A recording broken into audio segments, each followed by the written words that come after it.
correspondents, Helena Shard and Ian Pelham Turner, have been broadcasting live for the Queen's Platinum Jubilee. So I think that's really fantastic that our team members are over there doing that.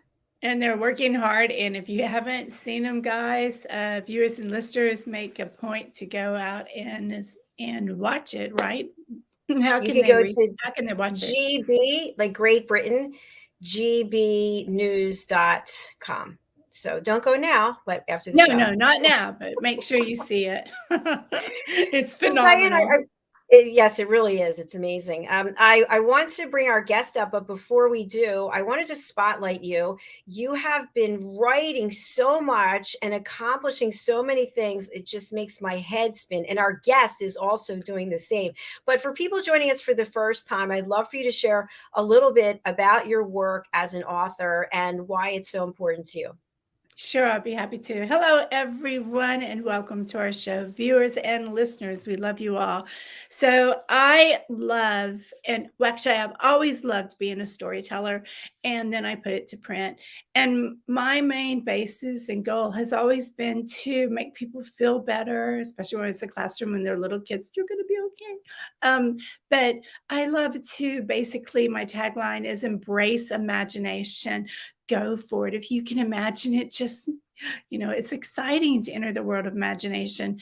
And I also want kids and all my readers to believe in themselves, to love themselves, to be kind to others, to write books that help generate peace on earth and get great things out in the universe that spreads love and harmony. Thank you, Dr. JACALYN.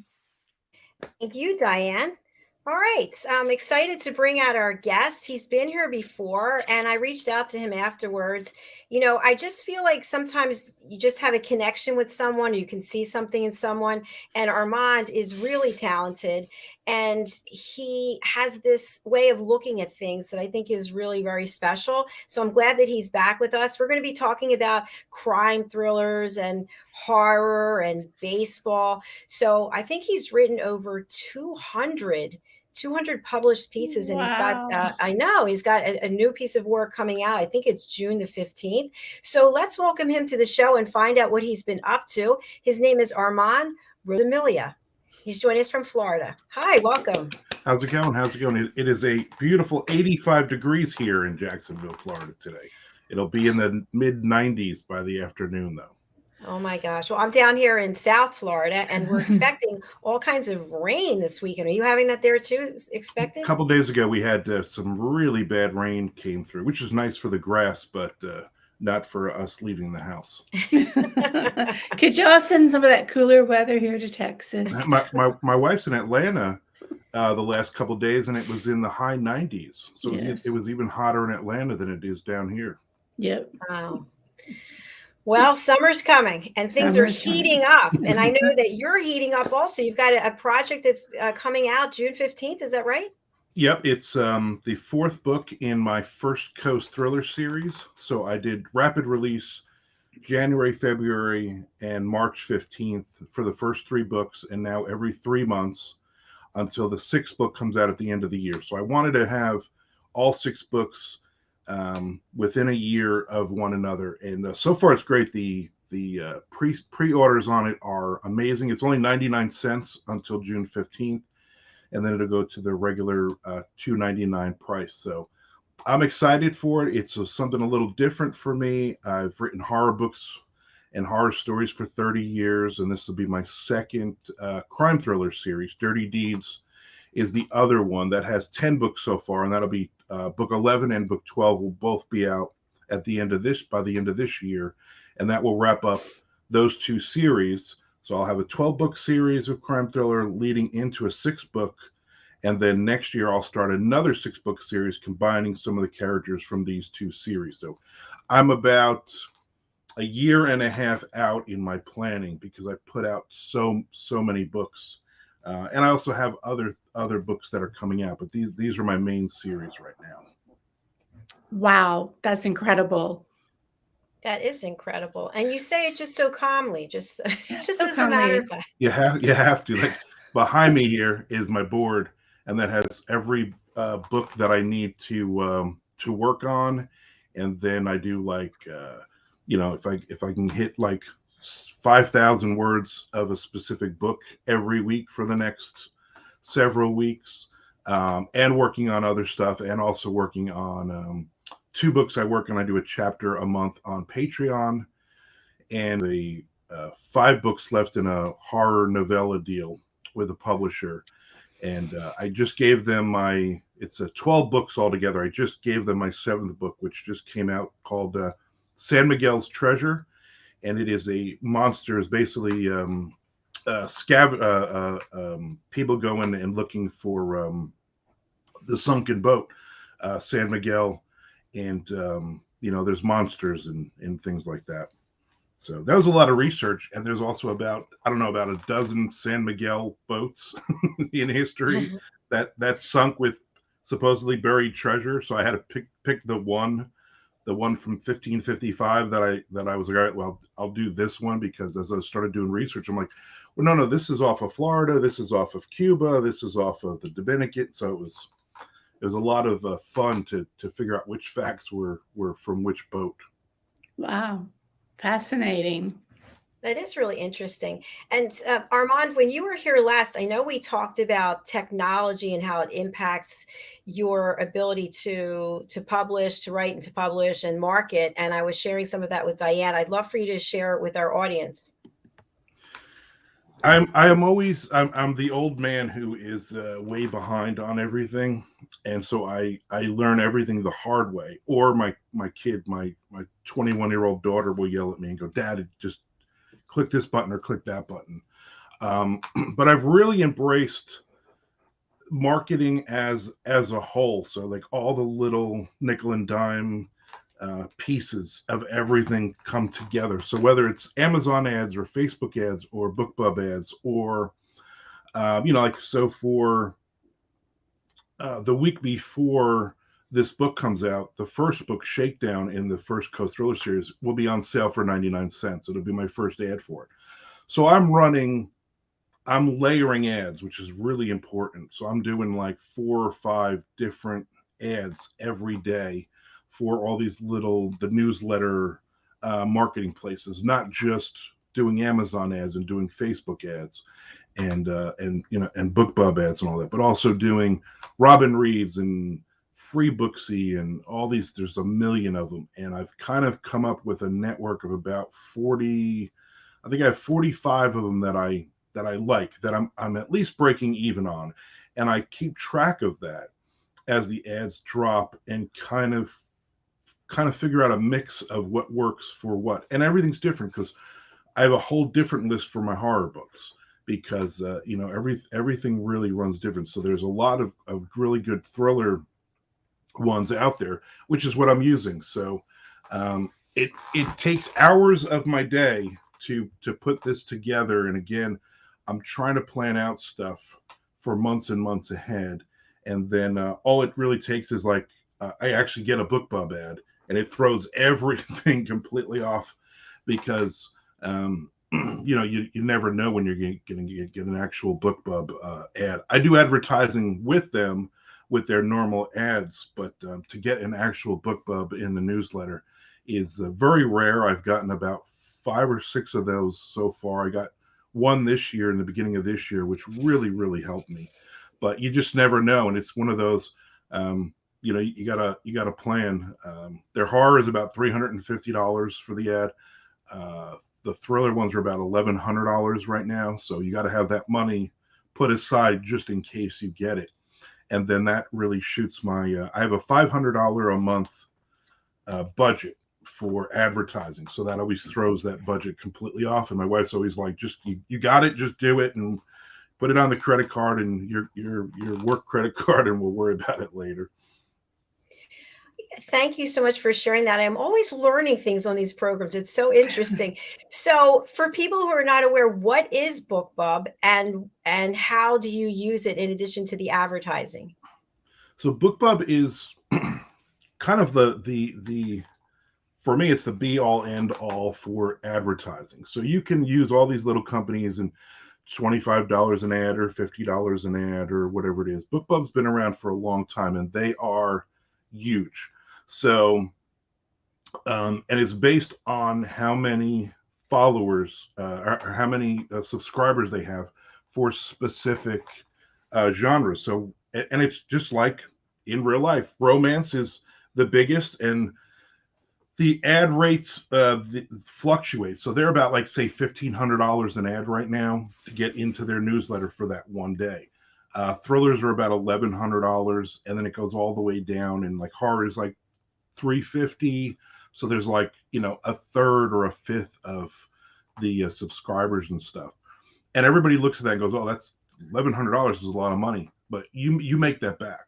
The last ad I did in February for horror, a box set, was $350, and I've just broke $10,000 I've made just on that book from February to now. Incredible. So it's Wait, slow down. We got to It's go backwards. incredible. Okay. Yeah, please. That I'm is- like, that is- freeze. Tell us again Congratulations. tell us how this happened. There's some big numbers here. So the ad is $350, and I had always been doing decent with Dying Days is my zombie series, and all 9 books I put in a box set, and I've always sold here and there, and it was I always have it at $9.99 for all 9 books. And I said, you know what? I'm going to go crazy here. I'm going to put it at 99 cents for 7 days.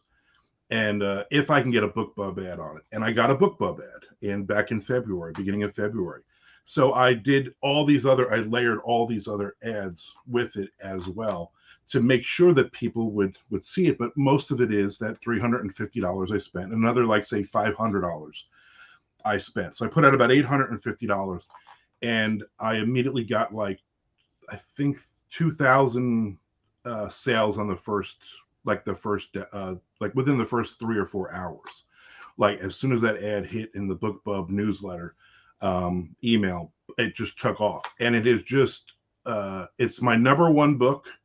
And what's crazy is it went back to $9.99, and I've sold hundreds at $9.99 now, because it's in the algorithm. The thing you want with a book in Amazon is you want them to see long-term sales. You don't want them to see that spike of the one day and then it drops the next day. You want to see that it might drop down, but you're still getting sales on that book. And that's what's happened with this book, because I'm getting sales. It's also in Kindle Unlimited. It's exclusive, so it's page reads, and this is like 428,000 word book. So this is a ton of pages. So I'm making more. If you read all 9 books, I make more that way, really, than I do it selling it at $9.99. And so that has really, really helped me. Like, people are just binge reading this entire series like that. And and the numbers are just growing and growing. And every day I'm amazed at the and it's not slowing down. It has not. It's actually picked up. Last month was the biggest month for it. May I did better than with an ad, because I'm in that algorithm now with Amazon. And if you go in there and you type up zombie book on Amazon, I'm in like the top 4 or 5 books, every day, which is great. And people are seeing that first, and they're going, "Oh, it's 9 book set, and it's on Kindle Unlimited." So I'm getting hundreds of thousands of page reads on it as well. So it's been it was a surprise. I figured, hey, if I can break even, if I can make my $350 back, I'm good. And I've made a lot more so far. And even today, I rolled out of bed and I got my coffee and I checked my sales before I jumped on with you guys. And I'm already like, wow, I'm already broke $100 for the month. When I'm on the second day of the month here, and 78% of that is just for that box set. Congratulations. Can I just say, Diane, do you see why I told him he needs to teach classes? Absolutely. You know how many people want to understand this information? Charge whatever you want. People are just going to be signing up. That's right. Fantastic. But also, you write quality stories, and that's why it continues to grow. And I just want to throw that out there. Just anybody can sit down and say, "Okay, I wrote a book," but it doesn't mean it's high quality. Right. So congratulations to you. Anybody can release a book. It's I have a lot of people who I mentor, who talk to, and I say, don't worry about releasing your first book. Worry about writing your best book. Write that first million word garbage and throw it away, and then write your book. Don't immediately go, hey, I'm 25 years old and I'm going to write, a 50,000 word, horror novel, and then I'm going to make a ton of money, because people are going to remember you for that. I wrote garbage in the 90s. I mean, I was doing horror short stories that were just god awful, and I'm so glad that nobody read any of those, and none of those are appearing anywhere, because that was my learning period. My learning period is that first 10 or 12 years where you're just writing and writing and writing, and I'm a 20-something-year-old kid. I don't know anything, and so I'll cannibalize a lot of those ideas if I remember stuff. I'll use them for future stories, and I'll use some of those plots, but now I can actually write the book. There was a book I wrote, a horror book called Chelsea Avenue. It ended up being a trilogy for a publisher. And I think it took me back 15 years on and off to write that book, and write it well enough that a publisher accepted it. Because when I first started, it was awful. It was disjointed. It was the characters. It was this epic over the course of years, the story.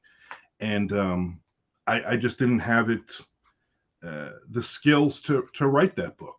And unfortunately now some of authors are coming out, and not authors, because there's a lot of authors that are great right from the get-go, but I worry that they'll write the awful version of Chelsea Avenue that I wrote 15 years ago, and then that'll be their release, and that'll follow them. That people will read that and go, I don't like this writer, and that's a shame. Anybody could write a first book. It's once you get into, like, you've published a dozen books and they're selling and they're getting 5-star reviews, and it's not just friends and family and all that. And I'm blessed. I can do this full time and make a living. I can roll out of bed at 11:30 in the morning because I was up all night doing edits on another book, and make a cup of coffee, and this is my day, hanging out, and then I'll do some writing this afternoon.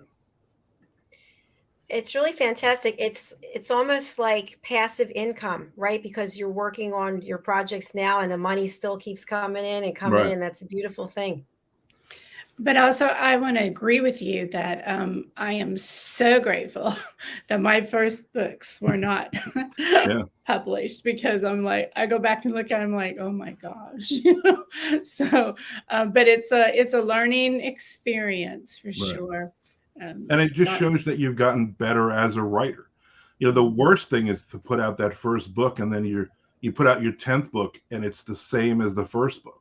Oh yeah. You've really learned. You haven't added to your skill set, to your toolbox, and all of a sudden you're still writing that same book. And there's authors that I've read, and I really like that first book, but then the 5th book it's the same story. They're doing it over and over again, and you feel bad. But then when you talk to these people, you realize they're not really doing anything with it. They're just like, I'm going to write a book every year, and it's basically the same idea, and they're making income.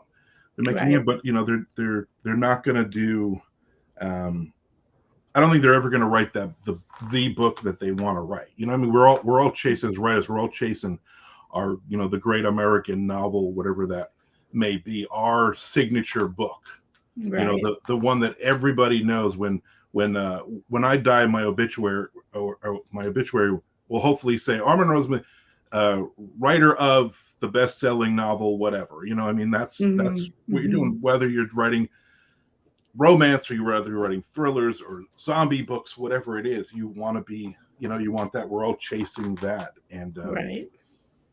Leaving a legacy. That's right. Yeah, and that's what it is. I mean, me and my wife is. Our parents are getting older now, and they all have their wills and all that stuff. And that was one of the things that we had to sit down. I said, I have IP here. I have over 200 stories. What happens when I go? Because I'm in way worse shape than my wife, and she's younger. So I always say, you're getting all this, but then where does it go from there, as far as our kids and everything else? Which of our kids would be able to manage this, would be able to handle this, because this is a legacy. This isn't, where I'm gonna die and go away. My books will be out there hopefully for a very long time. So what does that leave for my family? What does that leave for everybody around me? And it's a sobering thought, but it's kind of reality. exciting that even when I'm gone, I could I could look down and yell at my kids for selling my stuff to awful networks or having awful people acting in my movies of my books. Who knows? I agree with you. I can visualize you right now in the cloud saying, Peter, what's happening? I'll be yelling at my daughter and saying, do not put Tom Cruise in this movie. Do not. I love it. On that note, we're going to take a quick break and hear from some of our sponsors, and then we'll be right back on the Corner Bookstore. Stay with us. Kapayapaan, kapayapaan, kapayapaan. Diann Floyd BOEHM's A Song of Peace tells the story of a young lad named Tommy whose fervent wish for peace on earth touches the hearts of his friends and family, spreads to his community, and eventually unites the whole world around making his dream of peace a reality for everyone. Sit down with the children in your life and share Tommy's amazing story of love and hope. Sing your own song of peace and invite the children to join you. Tommy's tale is more than just a story. It's a movement, and everyone's warmly welcome to take part. Kapayapaan, kapayapaan, kapayapaan, kapayapaan.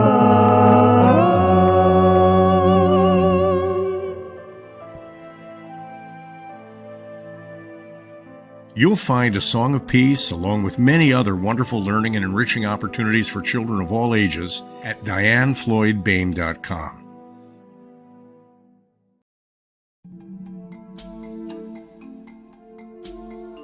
Take a moment. Take a moment. Take a moment. Take a moment. Take a moment. Take a moment. Take a moment. Take a moment. Take a moment. Take a moment. Take a moment. Take a moment. Take a moment.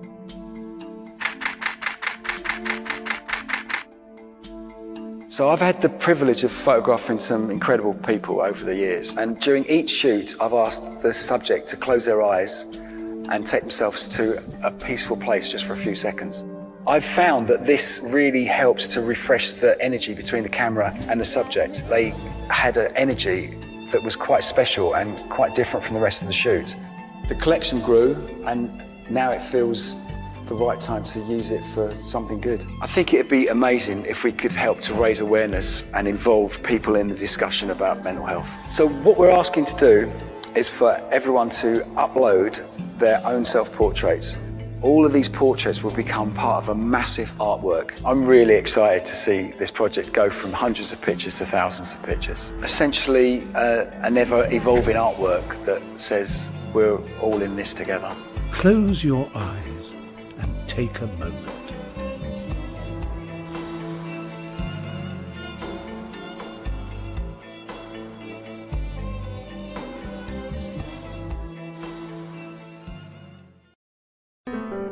Hello, boys and girls, and welcome to Story Garden. Your host, Diann BOEHM. I'm so happy to have you here today. Diann Floyd BOEHM tells wonderful stories that warm the heart, spark the imagination, and unite people and families across generations. For children, Diann's Harry the Camel connects with all of us who've ever wondered how different our lives might have been if only we'd been born something better, like a wonderful horse instead of an ordinary camel. In the end, we all learn along with Harry that there's nothing better than just being yourself. Diann's Little Girl in the Moon looks down on earthbound children and wonders if they know she's just like them. A story of love, home, and the bond between mother and daughter, its powerful theme that we're each of us different yet all of us the same plants a seed in children that promises to blossom within a loving and trusting grown-up.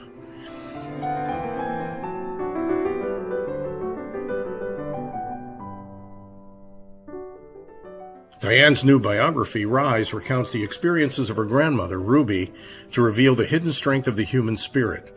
Ruby's story inspires all of us to become the best versions of ourselves. You'll find all of Diann's delightful books and much more at DIANNFloydBOEHM.com. Visit DIANNFLOYDBOEHM.com.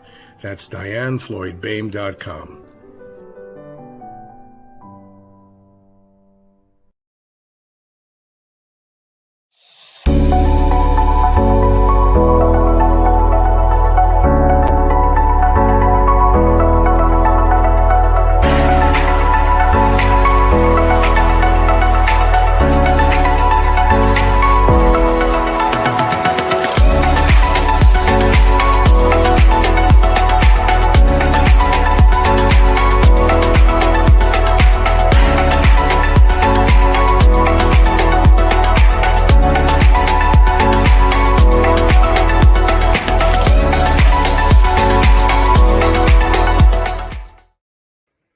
Hello, everyone, and welcome back to USA Global TV and Radio. I'm Dr. JACALYN KERBECK, and our show today is The Corner Bookstore. Welcome back to our co-host, and thank you for your sponsorship, Diann Floyd BOEHM. Hello.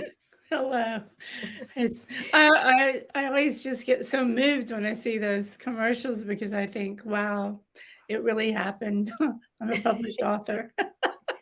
Yay! And we have another author in the house, and today we're having a conversation with author and podcaster Armand Rosamilia. Let's welcome him back. Hello, welcome. Welcome. I should have gotten another cup of coffee. I'm almost out. I want to know what's behind you. Are those like eyeballs and, things for all your little inspiration? So these are, some of them are Funko Pops. Okay. So me and my wife collect Funko Pops. We have about 700 of them so far in our house, and we are ridiculous with them. And then the coffee mugs are 13 different coffee mugs of serial killers that a coffee company, Reaper's Brew Coffee, my favorite coffee. In fact, I have their cup. I'd kill for a cup, Reaper's Brew. They put out, and so I collect those. I'm a collector of coffee, bourbon, and Funko Pops, and so those are my collections. But then there's also signed stuff. I've gotten stuff. So this is here. That's here. That's a bottle of Pappy Van Winkle bourbon. I signed a big contract, and my wife said, "What is your bucket list? What would you buy?" And I said, "I would buy a bottle of that. It's very rare. It's hard to get. It was about $3,000." And I found a bottle online and bought it, and it is delicious. I only share it with certain people. And then to the left of that is a little, a fellow author, Jay Wilburn, his wife crochets little figures and stuff, and she made me as a little figure, even with the gray in the beard, which I thought was hysterical. But a lot of the stuff like hanging on the walls behind me is stuff from fans from over the years, a lot of horror stuff.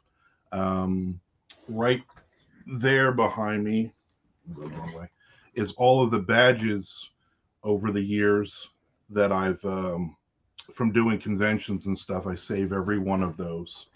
So there's just, my office is packed with stuff, and it's all the inspirational things. My wife says this is like your little kid room. I have a whole wall of Marvel comics, comic book covers. I have Conan the Barbarian is on a wall. Another wall is all of our Funko Pops, and then the top two shelves on this, and then the next one over, are all the books that I've put out over the years. So it's either anthologies I've been in or books that I've put out. Tool Shed right behind me was a hardcover limited edition of, I think, 24 copies was released a couple years ago. So just a lot of different things. I always grab at least a copy of everything that I've ever been in and put it behind me. And there's a couple of books that I have not managed to find, which is funny. I'm in the anthologies, but it was such a limited release that I actually look on eBay, or I'll send out messages and say, "Hey, does anybody know where I can get such and such a copy of something?" But for the most part, they're all there. About 200 different books. up there, and it's fun. People come in. Our house is like a museum. Our kids are all older and gone, so we have 3 bedrooms, and I have a baseball room. I'm a Boston Red Sox fan, and Jacksonville Jumbo Shrimp is the AAA team here in Jacksonville. So I got a lot of baseball stuff in one room. My wife is a huge Wonder Woman fan, Linda Carter Wonder Woman, so that we have a room of that. And then my wife also has a Disney room. So and all of them have tons of Funko Pops in them, and all the other stuff. So it's fun. People come into the house, and it's like you got to take the tour when you're here and see all of our massive collections of things we have. That is so cool. Well, thank you for sharing. I knew it was going to be fun, interesting things. Yes, I'm thinking to myself, you have to come on our show, Global Homes and Gardens, and give us a tour if you would. We would love that. Yeah, that would be cool. Yeah, we enjoy it. We have my wife is a huge Coca-Cola fan, so the whole kitchen is kitchen area is all Coca-Cola stuff on the walls too. So yeah, the only rooms is the living room and our bedroom are the only 2 rooms that aren't packed with stuff. That's awesome. My sister-in-law would be just stuck alone in the Coca-Cola room because her kitchen is nothing but Coca-Cola. Yeah. So she'd be watching the show just to see your room. But it is interesting, what inspires us in our rooms where we go to write. So that's really nice of you to share that. It's kind of intimate in a way, your space where you write. Yeah. But I would love for you to share more about your actual book that's going to be released. Sound good, Dr. JACALYN? Sure. Yep. So it's the 4th book in the. I'm actually doing I have all the edits I was going through, called Upside Down, and it'd be a 6-book series, and it follows Clayton Conway, who is an ex JSO, which is Jacksonville Sheriff's Officer, and he was let go for a gambling problem, and it has led to divorce and kind of estrangement from his teenage daughter, and he starts working at a repo company, getting vehicles and boats, even though as soon as he gets on a boat, he immediately gets seasick and throws up. And so it starts with him and the repo team grab a couple of cigarette speedboats, and it ends up that there's a drug cartel from Colombia that's been sending these boats in with drugs, and so they get all kind of hooked up with the FBI and all that. So it's all set in Jacksonville Beach. A lot of the places are real places. There's a phenomenal taco place called Taco Lou's that we go to all the time. I wrote that into the book, gave the copy of the first book to the owner. They were very excited. And so it's a lot of the places in Jacksonville Beach and also here in Jacksonville that I like to, that I will use. And so that's the book. And it'll be a 6-book series. But some of these characters will go on to another series and combined with my Dirty Deeds series as well. And so I've already planned that one out. And sales have been great. Reviews have been great. And I'm excited to write these characters. I'm a big fan of some of these people. I'm enjoying getting in their heads. Armand, what kind of research did you have to do for the book? A lot of the initial idea was, these are going to be repo guys. So what are the actual Florida laws for repossessing cars and especially repossessing boats? And how do you repossess a boat? So somebody I knew actually used to be a repo man, and before they became a cop. And so I picked his brain on a lot of this stuff, and a lot of it, he was like, no, don't do that. Or this is what we normally do. And obviously you want to ramp it up. You want it more exciting. I did not want to get into the pages and pages of how to use an alligator clip to turn a boat and all this other stuff. I didn't want to get into all of that. But there's some of that stuff is in there to kind of give it a little bit of flavor. it's kind of like scuba diving. There's a lot of people that are passionate about scuba diving, and when they write fiction books about it, it's like 8 pages of gauges and things, and that throws me off because I'm not a scuba diver. I want to know just enough to make me feel like I'm there, but I don't want to know every little thing about the scuba gear and everything else. So I purposely stepped away from that. But we go to Jacksonville Beach all the time. We were just there Saturday. We went and we just drive through. I even picked the original Jacksonville Beach originally was called Ruby Beach, and it was named after the Skulls, Scull, a family that moved there, and their daughter was named Ruby. And then they changed it to Jacksonville Beach. So I have a bar called the Ruby Skull that I use, and we actually drove through, and I'm like, here's a vacant lot on 15th Street. Let's put the bar here. Let's just put this bar here because it's a central place. Clayton lives in a tiny little apartment above the bar now. His life is kind of, crazy and cramped and everything. So a lot of those things were fun because anytime we go there, we'll drive by and I'll go, there's the bar, and so for me, it's fun putting the landmarks and putting the things. I'm originally from New Jersey, so a lot of my books are either set in Central Jersey or they're set in Florida, or places we've visited. Anytime we go on vacation, usually they'll be like, yeah, we went to Hilton Head a couple years ago for vacation, and then of course that area appears in one of my stories somewhere. So we're always doing that. We're planning on a bunch of trips this year, and my wife laughs because she knows I know she's one of my beta readers. She's like, I know I'm going to read about. We're going to Durham. We're going to in a couple weeks. We're going to Nashville for a week because she has work stuff, convention up there. So she's like, I know all those places are going to end up in a book somewhere. I said, of course. I mean, it's research. It's fun and it's research. Well, it seems like you have a very exciting and fun life. I try to stay in the house as much as possible. I fight putting pants on and leaving, but my wife, she says, let's go get some food.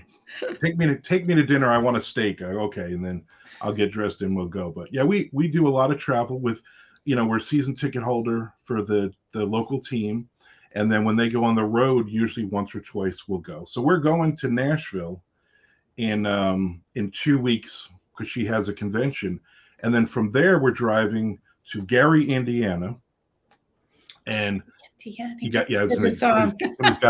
Somebody's got to sing it. You always have to sing it when you say it. Yeah. Because one of the ball players that was here in Jacksonville before the pandemic, we used to have the ball players live with us, 3 or 4 ball players. We used to sponsor them, and I was the president of the booster club for the team. So we would have these young kids who were like the ages of our kids come and stay.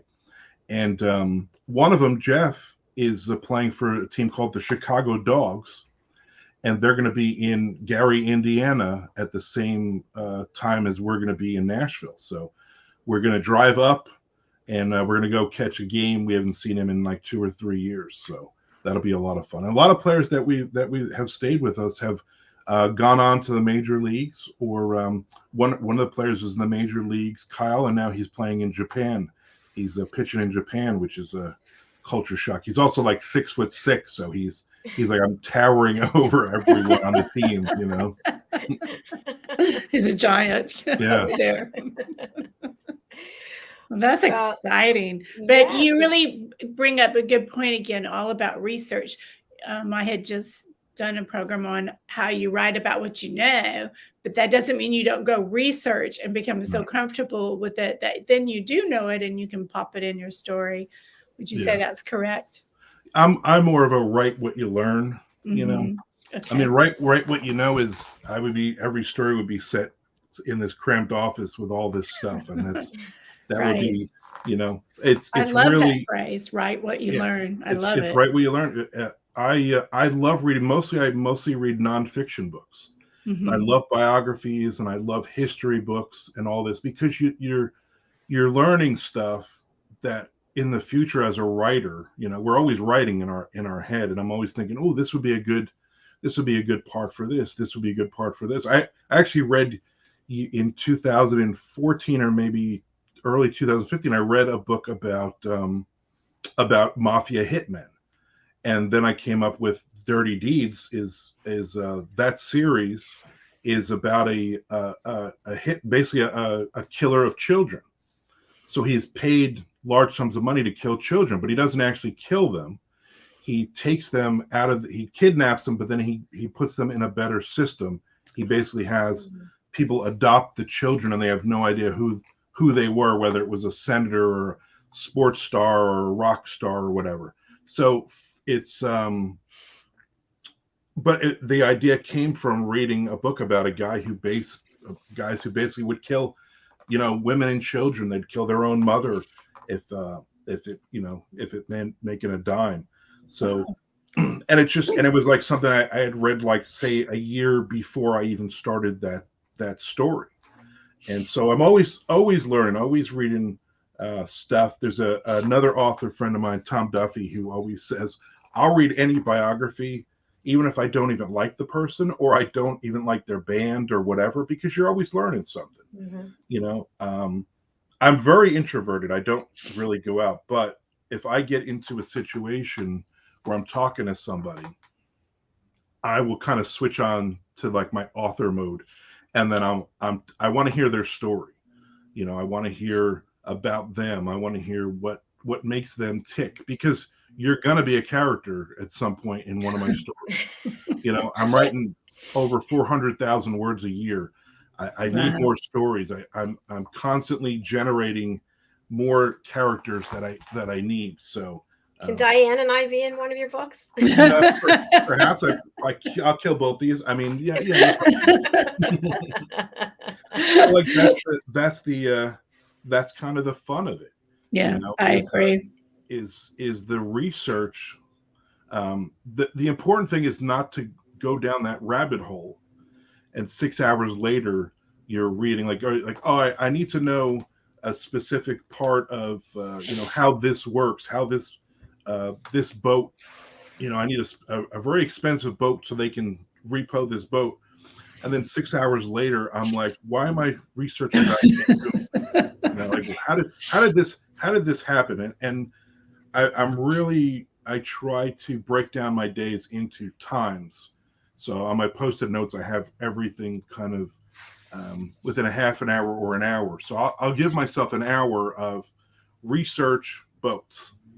And then at the end of that, I keep looking at the clock. I'm like, all right, stay on focus, because I know I'll go off and I'll skip lunch and I'll go through, and my wife will be like, why didn't you do the dishes today? Oh, because I'm in Belize in my Google search for something. There's no dishes in Belize. Yeah. I can relate. This has been such a fun show. I'm really enjoying it. We've got another show coming up right after this, so we have to close out. But Armand, it's been a pleasure having you back. I hope to come back again. I enjoy talking to you guys. I do. Yes, please Thank you. come back on any of our shows. I'm just going to mention the Global Homes and Gardens again, because I think I'd love to see that tour. But you're welcome on any of our shows. Perfect. Yeah, it was. Thank you very much. This was worth rolling out of bed for this morning. Thank you. Please let people know how they can reach you and who you'd like to reach out to you. So my website is armandrosamilia.com. I also have a Patreon. Just look up Armand Rosamilia. I also write live on Twitch Monday, Wednesday, and Friday, 1 p.m. Eastern Standard Time, and I'll write a brand new short story. And it's a lot of chatting. There's a lot of people in the chat area, and so I'm answering questions and basically doing anything but writing for most of those times. And I'm Twitter Armand Author, and those are the easiest places to reach me. I love talking to people. I love talking shop, and I could sit here with you two all day and just chat. It's fun. Well, thank you. We appreciate that. That's what we want you to have a good time and have a great trip to Nashville, and then come back and see us. All right. I definitely will. Thank you very much. And good luck with your books too. Thank you. All right. Bye for now. Thank you. Take Bye. care. Thanks so much, Diane. Another great show. I really enjoy him, and I'm excited for when he starts offering his courses too, because I want to sign up. But for now, we have to highlight you and have you share your contact information. Sure, I'll be happy to. And yes, thank you, Armand, for being on the show. You were fabulous. And all about me right now, if you'd go to DIANNFLOYD.com, DIANNFLOYD, B as in boy, OEHM.com. You can find me there. And I just won an award, Dr. JACALYN and everyone, where my latest book, A Song of Peace, is now Story Monsters approved, which means that it is super family friendly. So I'm very proud of it. Yay! Congratulations, Diane. Thank you. Fantastic. Very excited. And how can people purchase your books? You can find my, thank you. You may purchase my books at any of your local bookstores. They can order them. You can also find them on Amazon and Barnes and Noble, and you'll be good to go. Fantastic. Well, thank you for making it easy for people to purchase your wonderful books. And what do you have coming out next? So we just did a cover reveal for my book that's coming out on October 8th. And it is A Time to Fly. So I'm very, no, what am I saying? That one is, I have two books, so I'm getting it confused. October 8th is Charlie and the Tire Swing. And I'm super, super excited about that one because I'm already working on, I just finished one story and started another one because it's going to be Charlie's Tire Swing Adventures. So I'm super excited about that. And then in August, I have A Time to Fly comes out. So yay. Yay. It's fantastic. Well, when you have two things coming out at once, it's hard to keep it all organized, but you do a fabulous job. Thank you. And so does our guest. Wow. Yes, I know. And I told you, He he's also gave the some king really of good marketing. tips for me, you know, because it's easy to go down that rabbit hole when you're doing research because you find it so fascinating, especially when you're researching about a time period that maybe a family member lived in. You're like, yeah, that explains so much about them. You know? Well, I didn't want to say anything, but my first book I did publish. So I know that the two of you talked about it. So hopefully I'll look back 10 years from now and not be mortified. Your first book is never know. great. So Never know. not all of us are that lucky to write an award-winning book. So no. Well, and you have your new one. I know we need to go, but share with everybody about your new one because you've already been winning on Amazon with that one. So I actually have them both here. I decided, hey, I might as well buy them and have them just show people. So this is the first one behind the green screen, which has green in it. And I'm on a green screen, so you can't see it. But this is actually my life story, part of it, and how I started this platform to live stream. And this one, Adversity to Awesome, is 12 chapters. My chapter is the first. And then each of the other chapters is by someone who shared something that was really significant in their life that they had to overcome and really shaped who they are as a person. And we put it together so that it would inspire other people to come forward and tell their stories. And you can get them on Amazon. That's right. You and I are going to have to do harmony with Amazon one day. I think we should. They're getting great publicity from us. I know. And I'd like to get some more sales, frankly. So I'm not in Armand's situation. No, but congratulations on both your books. The second book for the viewers and listeners. She did not ask me to pay for this, but it is amazing, the stories, and they're touching, and how these people came through the various ways they were. I just find each story so inspirational. I really do. And I think everyone should have this because somewhere in someone's family, cousin, sister, whatever, probably knows somebody or themselves can relate to it. And if they're in a space where they're like, I don't know how to move on, this book shows you how to move on. Well, thank you, It's my Diane. I takeaway. I don't know how you feel about what I said, but no, I that's my agree with you. I really do appreciate it. Thank you. You're welcome. It's very Well, kind. you have a great day, and I'm so grateful for our guest today. And everyone, June 15th is the big rollout for him, correct? Yes, it is. You And must we'll not have him forget back to say that. again. Yes. So we're going to sign off right now because our next show, the film and music show, is coming right up. So Diane and I are saying goodbye for now, and you stay where you are. And Madeline Chan and our special guest is going to be joining us right after this. So thanks again, Diane. You're welcome. Take care. Have a great day. Bye, everyone.